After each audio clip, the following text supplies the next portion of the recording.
Welcome learners. So let us solve some questions regarding JEE Main Physics. Section A हमने complete कर लिया था, तो let us start section B. Okay, तो minute.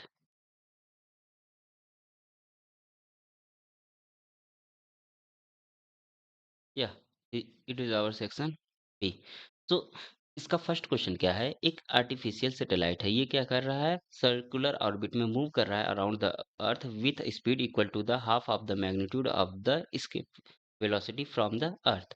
If the satellite is stopped suddenly in the orbit and allowed to fall freely onto the earth, then speed with which it hit the surface of the earth is under the root K G R the value of K इसमें हमें पूछा गया है. सो इसको कैसे solve करेंगे यहाँ पे? तो इसका क्या हो जाएगा हमारा M V naught square by R. ये कहाँ से मिलेगा? इसके पोटेंशियल एनर्जी से, यानी जी एम एम बाई कितना हो जाएगा? ये आर स्क्वायर. ठीक है, यहाँ से हमें वेलोसिटी कितना मिल जाएगा? V naught square. एम से एम हमारा कैंसिल आउट हो जाएगा और वी नॉट स्क्वायर की वैल्यू जी एम अपॉन कितना हो जाएगा? Are plus H. ओके, यहाँ से एक आर कैंसिल आउट हो जाएगा, तो आर की वैल्यू यहाँ से कितनी है? Capital R plus H. यहाँ पे क्या है? अर्थ की रेडियस और जितनी हाइट है उसको कह देंगे स्मॉल एच. ओके, तो यहाँ से ये मिल गया वेलोसिटी. अब हमें क्या गिवन है? वी नॉट इक्वल टू कितना है? V E by two. ये हमें गिवन है. ओके, तो यहाँ से वैल्यू पुट कर देते हैं हम. इसकी वैल्यू कितनी हो जाएगी? यहाँ से अंडर द रूट कितनी होती है? Under the root G M by R plus H होती है, और ये कितना दिया गया? One upon two. And V की वैल्यू कितनी होती है? Under the root two G M E by R. तो यहाँ से इसका स्क्वायर करके यहाँ पे इसका क्या करेंगे? हम स्क्वायर कर लेते हैं, तो यहाँ से कितना मिल जाएगा? G M by R plus H equal to कितना मिल जाएगा? G M upon two R मिल जाएगा. अब इसको सॉल्व करेंगे, यानी एच इक्वल टू आर यदि हम पुट किए तो यहाँ से हमारे क्या कितना हो जाएगा? यहाँ से हमें क्या मिल जाएगा? एच इक्वल टू आर मिल जाएगा. अब यहाँ से जब हमारा सैटेलाइट स्टॉप हो रहा है, यानी कि काइनेटिक एनर्जी इसकी जीरो हो जाएगी, तो यहाँ से कितना हो जाएगा? U I minus U F equal to change in the potential energy, यानी डेल्टा के, यानी इसको के एफ कर देंगे. ठीक है, तो यहाँ से हमें कितना मिल जाएगा? यहाँ से इसकी वैल्यू मिल जाएगी हमें minus G M M by two R. ठीक है, इनिशियल हो गया ये. अब फाइनल की बात करें, जब वो अर्थ पे आ गया, यानी G M M by R equal to कितना हो जाएगा? ये हमारा हाफ एम वी का स्क्वायर. तो यहाँ से सारी वैल्यूज को पुट करते हैं, ये क्या हो जाएगा हमारा? ये हो जाएगा वी इक्वल टू हमें कितना मिल जाएगा? Under the root G M by R मिल जाएगा, और इसकी वैल्यू कितनी आ जाएगी? Under the root G R आ जाएगी. कंपेयर करना था तो यहाँ से के की वैल्यू कितनी आ जाएगी? वन आ जाएगी. ओके, ये हो गया हमारा फाइनल आंसर.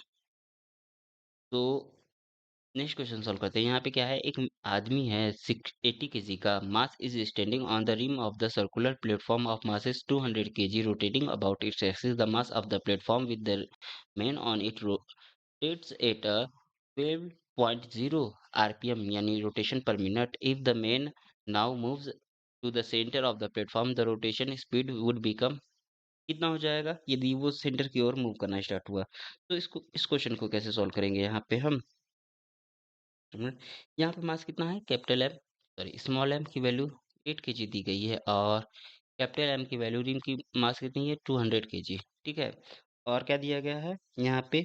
यदि हमारा जो मेन है वो स्टैंड कर रहा है रिम पे, तो आई वन जो हमारा मूवमेंट ऑफ इनर्शिया कितना हो जाएगा? एम, और डिस्क के लिए आर बाई टू का स्क्वायर हो जाएगा, और ये कितना हो जाएगा? एम आर का स्क्वायर. ओके, ठीक, तो यहाँ से कितनी वैल्यू हो जाएगी इसकी? R square by to.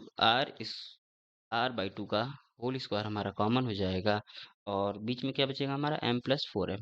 ठीक है, ब्रैकेट में ये मिला हमें. ठीक, के बाद क्या हो जाएगा यहाँ पे? यदि ये सेंटर की ओर मूव कर रहा है, ठीक है, तो यदि ये सेंटर की ओर मूव किया, तो आई टू की वैल्यू कितनी हो जाएगी यहाँ से हमारी? एम, और ये हो जाएगा हमारा आर बाई टू का होल स्क्वायर, और ये प्लस जीरो हो जाएगा ना, क्योंकि यहाँ पे डिस्टेंस कितनी हो जाएगी? जीरो. तो यहाँ से एम आर स्क्वायर ये क्या हो जाएगा हमारा? जीरो. तो इसकी वैल्यू कितनी आ जाएगी यहाँ से? एम मिनट एम, और ये कितना हो जाएगा? आर बाई टू का होल स्क्वायर. अब हमें क्या करना है? रेशियो फाइंड करना है ना. तो I one divided by I two, ये कितना हो जाएगा हमारा? ये हो जाएगा हमारा मोमेंटम कंजर्वेशन लगाएंगे, तो omega two divided I one divided by I two, और ये हो जाएगा मेरा omega two divide by omega one, और ये क्या हो जाएगा? ओमेगा टू की value two pi N two divided by two pi N one equal to कितना हो जाएगा मेरा? N two divided by N one. ठीक है, टू पाई से टू पाई कैंसिल आउट, यानी यहाँ से हमें क्या मिल जाएगा, यहाँ से हमें N2 की वैल्यू कितनी मिल जाएगी, N2 की value I1 divide by I2 multiply by N2। तो यहाँ से रेशियो पुट करते हैं, यहाँ से कितना हो जाएगा M+4M और डिवाइड बाई कितना हो जाएगा हमारा कैपिटल M। R बाई 2 का होल स्क्वायर तो कैंसिल आउट हो जाएगा और यहाँ पे N2 की वैल्यू कितनी दी गई है, 12 दी गई है, ठीक है। तो यहाँ से इसको कैलकुलेट करते हैं, अब हम सारी वैल्यूज को पुट करते हैं। ये कितना हो जाएगा, कैपिटल M की वैल्यू कितनी थी हमारी 200 थी और स्मॉल m की वैल्यू हमारी कितनी थी, ये 4 है ना, ठीक है। स्मॉल m की वैल्यू कितनी थी, 80 kg था ना। और यहाँ पे कैपिटल M कितना हो जाएगा हमारा 200 और मल्टीप्लाई कितना है 12 से, ठीक। इसको कैलकुलेट करेंगे तो ये कितना आ जाएगा, N1 की वैल्यू यहाँ से कितनी आ जाएगी, ये N1 होगा ना। तो यहाँ से हमें, वेट मिनट, ये हमारा क्या था, ये N1 था, ओके। हम तो यहाँ से N1 की वैल्यू कितनी आ जाएगी, N1 की वैल्यू यहाँ से हमारी आ जाएगी, इसको कैलकुलेट करेंगे तो 31.2 RPM, ठीक है, रोटेशन पर मिनट यानी फ्रीक्वेंसी। तो ये हो गया हमारा final answer. So next question क्या है कि a ball falls freely from a height 45 metre when the ball is at height of 25 metre is explode into two equal pieces, one of them moves horizontally with a speed of 10 metre per second, the direction between the two pieces when both strike the ground, ठीक है। जब ये ground को strike करते हैं तो इन दोनों pieces के बीच में हमारी कितनी डिस्टेंस होगी, तो यहाँ से इसको कैलकुलेट करते हैं, ओके। तो यहाँ पे time of explosion, lead time of explosion कितना है इसका, टी है, ठीक। तो उसके लिए कितना हो जाएगा, वन पीस की फर्स्ट पीस के लिए कितना हो जाएगा, फर्स्ट पीस के लिए इसका m/2 हो जाएगा और ये नीचे की ओर जा रही है, एक्स एक्सिस की ओर जा रही है ना। ये कहाँ जा रही है, वन ऑफ देम हॉरिजेंटली, ठीक है, ये हॉरिजेंटल जा रही है तो इसका मोमेंटम कितना हो जाएगा m/2। ये हमारा कहाँ जाएगा, 10 I, ठीक है, 10 I, ओके। तो उसके बाद ये सेकेंड वाला कहाँ जाएगा, अदर कितना जाएगा, दूसरा वाला सेकेंड पार्ट हमारा ये m/2 हो जाएगा, ठीक है। और ये कहाँ जाएगा हमारा, मोमेंटम ऑफ कंजर्वेशन से ये कहाँ जाना चाहिए, एक नीचे की ओर जा रहा है तो ये हमारा कहाँ जाएगा, ऊपर की ओर जाएगा यानी -10 I, ओके। तो ये कहाँ जाएगा, ऊपर की ओर जाएगा और -10 I से जाएगा क्योंकि momentum according to momentum conservation, ठीक है, according to momentum conservation second part को हमारे इसके जस्ट अपोजिट डायरेक्शन में जाना पड़ेगा और सेम वेलोसिटी से, तभी हमारा मोमेंटम कंजर्व होगा। तो ये हो गया हमारा v2। अब हमारा क्या हो जाएगा, रिलेटिव वेलोसिटी कितनी हो जाएगी, वी आर रिलेटिव वेलोसिटी 10 हमारा इधर था और माइनस माइनस 10 ऊपर था तो ये कितना हो जाएगा 20 मीटर पर सेकेंड हो जाएगा, ठीक। अब time taken by ball to fall through 45 metre कितना हो जाएगा हमारा, ये कितना दिया गया है यहाँ पे 20, वेलोसिटी इक्वल टू कितना हो जाएगा हमारा, ये कितना हो जाएगा, ये हमारा रिलेटिव वेलोसिटी 20 आया ना, तो 20 इक्वल टू कितना मिल जाएगा हमें, 20 equal to 2h divided by G और इसकी वैल्यू कितनी है 2h की वैल्यू 45 है डिवाइडेड बाई 10, ये कितना आ जाएगा हमारा 3 सेकेंड आ जाएगा। इसको कैलकुलेट करेंगे तो ये किसके लिए था, 45 सेकेंड के लिए ना। t इक्वल टू कितना होता है, अंडर द रूट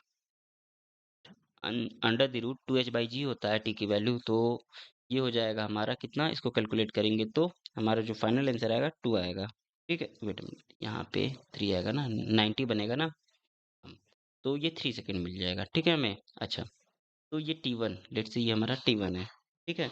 अब T2 की वैल्यू कितनी हो जाएगी, T2 की वैल्यू, ये 25 मीटर था ना, तो T2 के लिए हमें क्या करना पड़ेगा, T2 equal to under the root 2h, ये h हो गया, ये h1 हो गया, लेट्स से ये h2 हो गया, h2 डिवाइडेड बाई g, ये हमारा पूरा रूट में है, ठीक है। और इसकी वैल्यू यहाँ से कितनी आ जाएगी 2 और h2 की वैल्यू कितनी थी 25 थी डिवाइडेड बाई 10 और ये 50 मिला तो इसकी वैल्यू कितनी आ जाएगी, कैलकुलेट कर, यहाँ पे 25 नहीं 20 था ना, ठीक है। यहाँ से कितना हो जाएगा, ये 20 हो जाएगा और ये हमें कितना मिल जाएगा, ये हमें 2 मिल जाएगा, ओके। तो 2 मिल जाएगा, ठीक। 2 सेकेंड। अब यहाँ से अब यहाँ से हमें क्या मिल जाएगा, 25 मीटर, ठीक है, 25 मीटर की बात कर लेंगे। यदि हम 25 मीटर की बात करें तो ये कितना हो जाएगा मेरा T minus T, T1 minus T2, और ये हमें कितना मिल जाएगा 3 माइनस 2, और ये मिल जाएगा हमें 1 सेकेंड मिल जाएगा, ठीक है। तो horizontal distance between two pieces at the time of strike on the ground कितना हो जाएगा हमारा वेलोसिटी इनटू, और ये कितना हो जाएगा टाइम, वेलोसिटी इनटू टाइम, तो इसकी वैल्यू 1 है, और यहाँ से कितनी आ जाएगी इसकी वैल्यू हमारी, इसकी वैल्यू 20 मीटर आ जाएगी। ये हो गया हमारा final answer. 20 metre is the final answer. तो नेक्स्ट क्वेश्चन सॉल्व करते हैं। इसमें क्या है कि एक boy wishes to move the block slowly shown in the figure the direction of a 2 metre to the right by either sliding or by tipping over one corner with the least amount of work. The masses of block 10 100 kg and the coefficient of friction 0.3. If the least amount of the work is 207 n joule, the value of the n, इसके लिए कितना हो जाएगा यहाँ से, तो ये rotate कर रहा है ना हमारा, ये क्या कर रहा है हमारा रोटेट कर रहा है, तो लेट से ये हो गया हमारा पॉइंट ए, ठीक है, और ये हो गया ये ब्लॉक। ओके, तो यहाँ से हम क्या लिख सकते हैं, W1 की वैल्यू कितनी हो जाएगी, पहले म्यू एम जी की वैल्यू लिख दे, म्यू एम जी, ये कितना हो जाएगा हमारा म्यू एम जी की वैल्यू यहाँ से 300 न्यूटन आ जाएगी ना, 300 न्यूटन। अब यहाँ से W1 कितना हो जाएगा हमारा, W1 equal to 300 multiply by 2, यानी ये कितना हो जाएगा 600 जूल हो जाएगा, ठीक है। अच्छा, अब इसको डिस्प्लेस किया जा रहा है, ठीक, डिस्प्लेस किया जा रहा है, तो एच की वैल्यू कितनी हो जाएगी under the root two minus one, under the gravity तो under the root two minus one, ये कितना हो जाएगा 1.414 माइनस वन, और इसकी वैल्यू कितनी आ जाएगी हमारी 0.414 आ जाएगी। ओके, सो इसके बाद हम क्या करेंगे, यहाँ पे W2 की वैल्यू कैलकुलेट कर लेते हैं। W2 इक्वल टू कितना हो जाएगा हमारा mgh हो जाएगा, और इसकी वैल्यू कितनी हो जाएगी 414 इक्वल टू, ये कितना हो जाएगा हमारा 207 मल्टीप्लाई बाई 2 के टर्म्स में लिख सकते हैं, यानी n की वैल्यू यहाँ से कितनी हो जाएगी 2 हो जाएगी। अच्छा, यहाँ पे हाइट ये क्यों लिए है, क्योंकि यहाँ पे एंगल हमारा 45 बना रहा था, ठीक है, 45 एंगल बना रहा था, और 45 एंगल बना रहा था, इसलिए हमारी एच की वैल्यू कितनी हो जाएगी under the root two minus one, total हमारा जो हाइट ये हो जाएगा, ठीक है। ओके, तो ये वाली हाइट, उसके बाद नेक्स्ट क्वेश्चन क्या है हमारा, नेक्स्ट क्वेश्चन है कि for a situation shown in the figure pulley are light and smooth pulley C and D are fixed but A and B are movable, the value of M if M is the equilibrium is, तो यहाँ पे इसकी value कितनी आ जाएगी इस question में, wait a minute, यहाँ पे यदि हम इसकी बात करें तो यहाँ से M2 के लिए ना, यदि हम M2 की बात कर लें तो यहाँ पे M2 हो जाएगा, इस पे टेंशन T लगेगा, ठीक है, ऊपर की ओर, और नीचे की ओर हमारा ये क्या कर रहा है, ये क्या करेगा हमारा नीचे की ओर मूव, ये ऊपर की ओर मूव करेगा, बेटा मिनट, ये यहाँ पे पुलिस को ये नीचे खींचेगा, तो ये M2 हमारा ऊपर की ओर मूव करेगा, ये ए एक्सेलरेशन से हमारा, लेट्स से ये 2, तो ये हमारा नीचे की ओर जाएगा, ये ऊपर की ओर जाएगा, और ये हमारा 2 एक्सेलरेशन में जाएगा, ठीक है। तो यहाँ से हमें क्या मिल जाएगा इसके लिए, ठीक है, M2 के लिए, M2 के लिए हमारा इस पे M2G नीचे की ओर एक्ट करेगा, ठीक, तो ये कितना हो जाएगा मेरा T माइनस टेंशन ऊपर की ओर और M2G हमारा नीचे की ओर, और मास इंटू एक्सीलरेशन, यानी M2 और एक्सीलरेशन कितना है 2a है, ठीक है, ये हो गया। ओके, उसके बाद हमें क्या करना है, यहाँ पे M1 की बात कर लेते हैं। यदि हम M1 की बात करें तो M1 पे हमारा M1G तो नीचे की ओर लग रहा है, और ये कहाँ जाएगा हमारा, ये M1G, और एक मिनट, इसमें M1G हो गया, और ये कहाँ जाएगा नीचे की ओर जाएगा, ए एक्सेलरेशन से, यहाँ पे एक्सेलरेशन डिवाइड होंगे ना, यहाँ पे इसका ये एक्सेलरेशन 2a मिलेगा इसके कारण। ओके, तो ये ए एक्सेलरेशन से नीचे की ओर जाएगा, एक मिनट, ये ए एक्सेलरेशन से नीचे की ओर जाएगा, और उस पे टेंशन टी ऊपर की ओर लगेगा, ठीक है। तो यहाँ से इसको हम क्या लिख सकते हैं, यहाँ से M1 के लिए हमारा कितना हो जाएगा, M1 के लिए ये हमें मिलेगा M1G माइनस, और यहाँ पे इसकी बात करें तो ये कितना हो जाएगा मेरा मास इंटू एक्सीलरेशन ना, तो ये कहाँ जा रहा है अपवर्ड डायरेक्शन में जा रहा है, तो इसको भी हमको इंक्लूड करना पड़ेगा, तो ये कितना हो जाएगा मेरा M1G minus 2M2 equal to M1 और ए एक्सीलरेशन, ठीक है। अच्छा, ये हो गया, तो यहाँ से फिर हम क्या करते हैं, इसके बाद यहाँ पे क्या हो जाएगा 2t। मिनट, यहाँ पे इस पे टेंशन कितना लगेगा स्ट्रिंग पे, कहाँ गया। यहाँ पे टेंशन की बात करें तो यहाँ पे टी टेंशन यहाँ भी लगेगा और यहाँ पे टी टेंशन, तो यहाँ पे 2t लिखते हैं, ठीक है। इन सिंपल हम 2t। ओके, तो उसके बाद ये हो गया हमारा m1 के लिए, ठीक है। तो उसके बाद हम क्या करते हैं, दोनों को कंबाइन करते हैं और दोनों को कंबाइन करेंगे तो क्या मिल जाएगा हमें, m1 जी माइनस, और टी की वैल्यू कितनी थी, टी की वैल्यू की यहाँ पे इक्विलिब्रियम कंडीशन के लिए टी की वैल्यू m2g हो जाएगी। तो ये कितना हो जाएगा मेरा m1g minus 2m2g equal to कितना मिल जाएगा हमें, 4m2a प्लस m1a मिल जाएगा।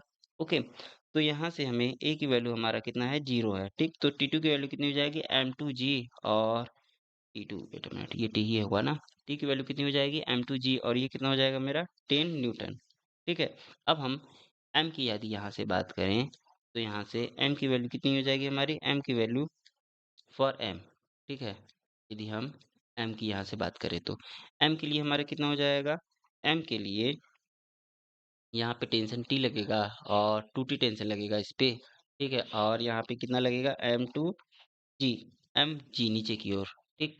तो यहाँ से कितना हो जाएगा हमारा इक्विलिब्रियम कंडीशन के लिए 2t इक्वल टू mg, ठीक। तो यहाँ से हमें कितना मिल जाएगा, m की वैल्यू यहाँ पे t 2t ना, तो यहाँ से 20 हो जाएगा, और ये 20 डिवाइडेड बाई 10, और इसकी वैल्यू कितनी आ जाएगी, यहाँ से 2 kg आ जाएगी, ठीक। तो यहाँ से ये हमें मिल गया m की वैल्यू 2 kg।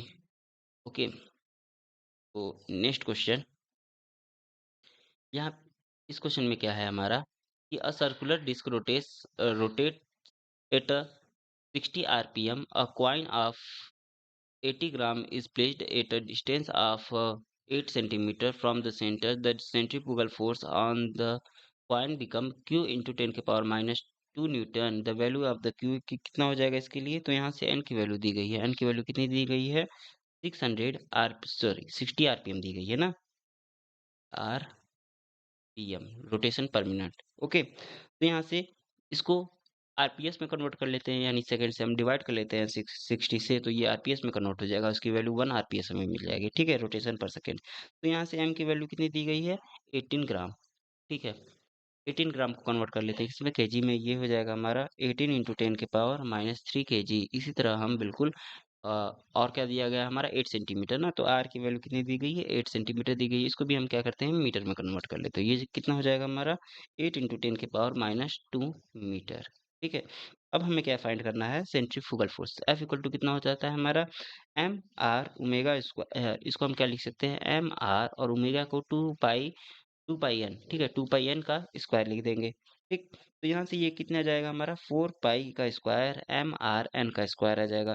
सारी वैल्यूज को पुट करते हैं, सारी वैल्यूज को पुट करते हैं और फिर इसको कैलकुलेट करते हैं, 4 इंटू 3.14 का होल स्क्वायर, एम की वैल्यू कितनी है यहाँ पे, एम की वैल्यू है 18 इंटू 10 के पावर माइनस 3, आर की वैल्यू है हमारी 8 इंटू 10 के पावर माइनस 2, और एन की वैल्यू फ्रीक्वेंसी की वैल्यू कैलकुलेट कितना किया था, फ्रीक्वेंसी की वैल्यू थी 1 ना, तो 1 का स्क्वायर, इसको कैलकुलेट करते हैं तो हमारा फोर्स आएगा कितना, 5.689 इंटू 10 के पावर माइनस 2, हो गया हमारा फाइनल आंसर। तो नेक्स्ट क्वेश्चन सॉल्व करते हैं। इस क्वेश्चन में क्या है कि यहाँ पे एक मार्बल है starting falling from the rest on a smooth inclined plane of inclination alpha after covering a distance h, the ball rebound of the plane the distance from the impact point where the ball rebound of the second time nh sin alpha, here the value of the n calculate करना है। तो यहाँ से हमें क्या करना पड़ेगा, सबसे पहले कि वेलोसिटी बिफोर स्ट्राइक, वेलोसिटी हमारा बिफोर स्ट्राइक कितना होता है, v equal to under the root 2gh हो जाएगा, ठीक है।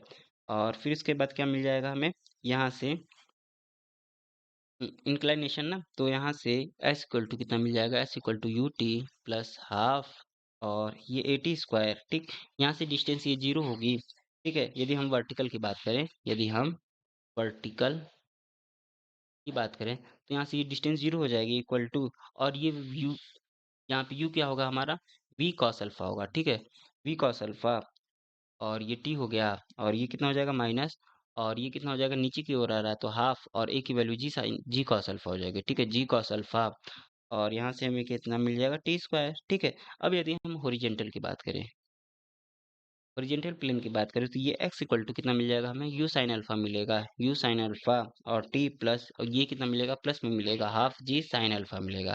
ठीक है, g साइन अल्फा और ये t स्क्वायर। ठीक है, तो यहाँ से t की वैल्यू कितनी हो जाएगी, t की वैल्यू होती है हमारी 2u बाई जी होती है। ठीक है, ये पुट कर देंगे तो यहाँ से कितना मिल जाएगा x equal to u sine alpha और ये मिल जाएगा हमें 2u बाई जी और plus half G sine alpha और ये कितना मिल जाएगा हमें 2u बाई जी का होल स्क्वायर। तो इसकी वैल्यू कितनी आ जाएगी कैलकुलेट करेंगे ओवरऑल तो इसकी वैल्यू आ जाएगी 4u स्क्वायर साइन अल्फा और डिवाइडेड बाई हमें जी मिल जाएगा। इसको हम क्या लिख सकते हैं, इसको हम लिख सकते हैं 4 और यू की वैल्यू क्या थी 2gh थी यू स्क्वायर की वैल्यू और यहाँ से साइन अल्फा और डिवाइडेड बाई हम क्या लिख सकते हैं जी।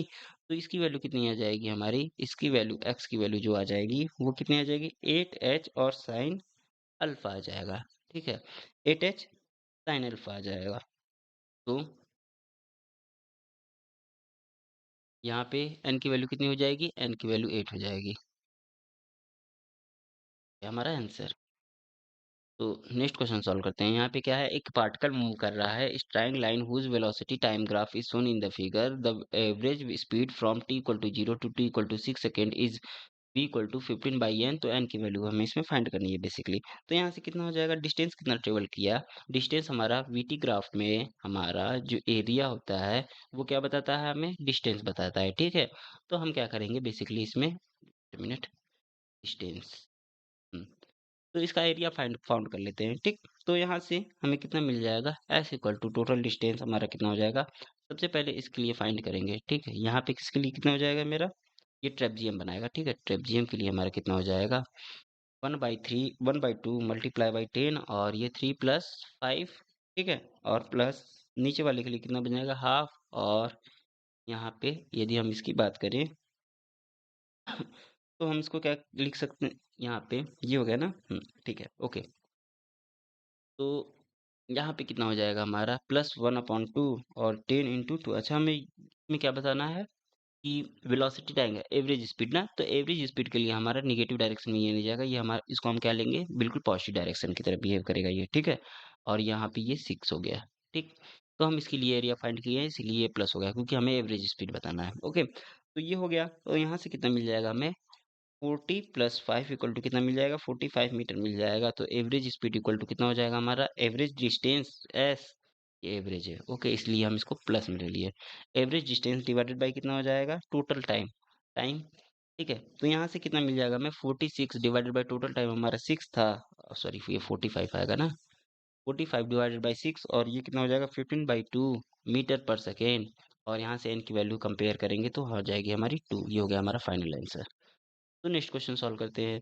इस क्वेश्चन में क्या है कि the sum of the magnitude of a two forces acting on a point is 16 newton. The resultant of this forces is perpendicular to the smallest forces has a magnitude of 8 newton. The smallest forces has a magnitude x, then the value of the x कितना हो जाएगा यहाँ से।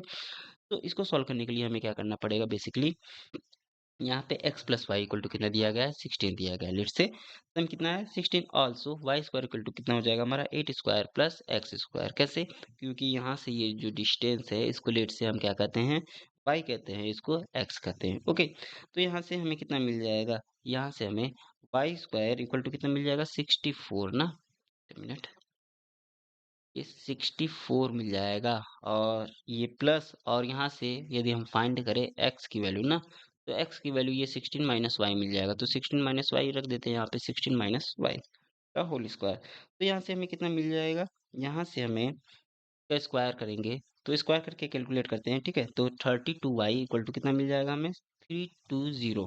ठीक है, तो यानी y equal to कितना मिल जाएगा हमें 10 मीटर मिल जाएगा। तो यानी x प्लस वाई हमारा कितना था, x plus y equal to कितना था 16 था। तो यहाँ से x की वैल्यू y की वैल्यू 10 है तो माइनस कर देंगे, x की वैल्यू हमें कितनी मिल जाएगी 6 मिल जाएगी। तो नेक्स्ट क्वेश्चन सॉल्व करते हैं। अगले क्वेश्चन में क्या है, वेट अ मिनट, ये डायमेंशन वाला है। यदि स्पीड हमारा c है, acceleration due to the gravity g है, प्रेशर p है, are taken to the base unit, the dimension of the g in the dimensional formula of the universal gravitational constant कितना हो जाएगा। तो यहाँ से c का डायमेंशन हमारा एल टी के पावर -1 है। ठीक है, तो यहाँ से l इक्वल टू कितना हो जाएगा सी डी हो जाएगा। ठीक, यदि हम g की वैल्यू ले तो g की वैल्यू कितनी हो जाएगी एल टी के पावर -2 हो जाएगी। ठीक, यानी ये कितना हो जाएगा सी टी और t के पावर -2 यानी सी टी और टी के पावर -2 और इसकी वैल्यू कितनी हो जाएगी हमारी सी और जी के पावर -1 हो जाएगी, ठीक है? तो ये हो गया हमारा। इसके बाद हम क्या करते हैं, ये हो गया टी का, बट ये किसका था? जी का। मैंने कुछ रॉन्ग कर दिया, ओके। ये ये किसका था? जी का कितना आ जाएगा हमारा? सी टी और टी के पावर -2, ठीक है? ये हो गया। अब हम किसका बात इस यहाँ पे टी कितना आ जाएगा हमारा? टी इक्वल टू कितना आ जाएगा? टी इक्वल टू आ जाएगा सी जी के पावर -1, ठीक? ये हो गया। इसको सॉल्व करेंगे तो ये कितना आ जाएगा? टी टी के पावर -1। तो यहाँ से टी इधर चला गया और जी उधर आ गया। ये टी हो गया। अब हम क्या करेंगे? डायमेंशन, प्रेशर का डायमेंशन कितना होता है? एम एल -1 टी के पावर -2। हमें जी के टर्म में पूरा बताना है ना, जी पी और सी के टर्म में बताना है। ओके, तो ये पी का डायमेंशन फार्मूला होता है। इसको हम क्या लिखेंगे? एम और एम, ये हो गया मेरा, और ये क्या हो जाएगा? एल का, एल इनवर्स का सी टी के पावर -1 हो जाएगा, और टी स्क्वायर की वैल्यू यहाँ से टी की वैल्यू कैलकुलेट किए थे, ये क्या था? सी जी के पावर -1 था, इसका भी ये क्या हो जाएगा? -2 हो जाएगा ना। तो इसको कैलकुलेट करेंगे ओवरऑल, ये कितना मिलेगा हमें? एम सी के पावर -4 और जी के पावर 3 मिलेगा, और यहाँ से ये कितना हो जाएगा हमारा? यहाँ से m की वैल्यू कितनी आ जाएगी? यदि हम m को कैलकुलेट करेंगे तो बाकी सारी उधर चली जाएंगी, तो यानी p c के पावर 4 g के पावर -3, ये हमें मिल गया। अब यहाँ पे सारी वैल्यूज मिल गई, तो यहाँ से हम क्या लिख सकते हैं? यहाँ पे हम लिख सकते हैं g इक्वल टू कितना होता है मेरा? m के पावर -1, l के पावर 3 और t के पावर -2 होता है। सारी सारी वैल्यूज को पुट करते हैं, तो यहाँ से ये कितना हो जाएगा? p और c के पावर 4, g के पावर -3 के पावर -1, और ये कितना हो जाएगा? सी टी के पावर 3 और ये टी के पावर -2। इसको कैलकुलेट करेंगे तो हमें कितना मिल जाएगा? यहाँ से पी के पावर -1, सी के पावर 0, जी के पावर 2। ये हो गया हमारा फाइनल आंसर। तो मिनट, ओके, तो ये हो गया हमारा फाइनल आंसर। So thanks.